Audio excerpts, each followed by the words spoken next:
ఏ మాట కామాటినులా మనసులో గట్టిగా అనుకోవాలి కానీ అది జరిగిపోతుందట. అసలు ఏ పని చేసినా దానికి వయసు కూడా అడ్డంగానే కాదు. కాకపోతే ఆ పని మీద 100% ధ్యాస ఉంచాలి. ఇప్పుడు ఈ ముచ్చట ఎందుకు చెప్తున్నా అంటారా? మనం ఇప్పుడు తిరుమలకు పోదాం, ఒక పెద్దవును కలుసుకొని శనార్థులు చెప్పొద్దాం పారి మరి. తిరుమలకు కాలినడకన పోవాలంటేనే చాలా మందితోని కానే కాదు ఒక తనలాడుతుంటారా. కానీ ఇగో ఈ పెద్దవనులా కాలినడకన కొండెక్కింది, ఇంకా నన్ను దార్శనం చేసుకున్నది. ఇంతకు ఈ అవ్వ వయసు ఎంతనో చెప్పాలనా? 116 ఏండ్లు. అవును, మీరు ఇన్నది బరాబరే. అక్షరాల 116 ఏండ్ల పెద్దవ్వ ఈమె. అసలు 60-70 ఏండ్లతోనే ఇంట్లోకెళ్ళి బయటికి వెళ్ళరు. కట్టెలేనిది అడుగు ముంగడికి వెళ్ళరు. అసంటిది 70 కాదు 80 కాదు 100 దాటి ఇంకో 16 ఏండ్లు ఈ అవ్వకు. ఈమె తిరుమల కొండెక్కిందంటే ఎంత గొప్ప ముచ్చట. ఈ అవ్వది ఎంత పెద్ద పట్టుదల.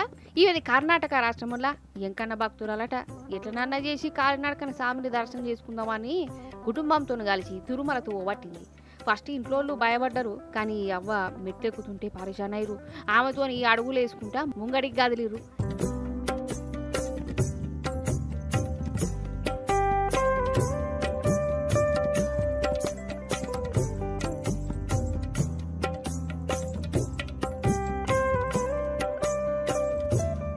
అసలు ఒక మనిషి 100 ఏండ్లు దాటి గిన్నేళ్ళు బతుకుడే వింత అంటే, ఆమె 116 ఏండ్ల వయసులో కూడా తిరుమల మెట్లెక్కిందంటే నిజంగా ఎంకన్ననే ఆమెను ఇట్లా ముంగడికి నడిపించిండు కావచ్చు.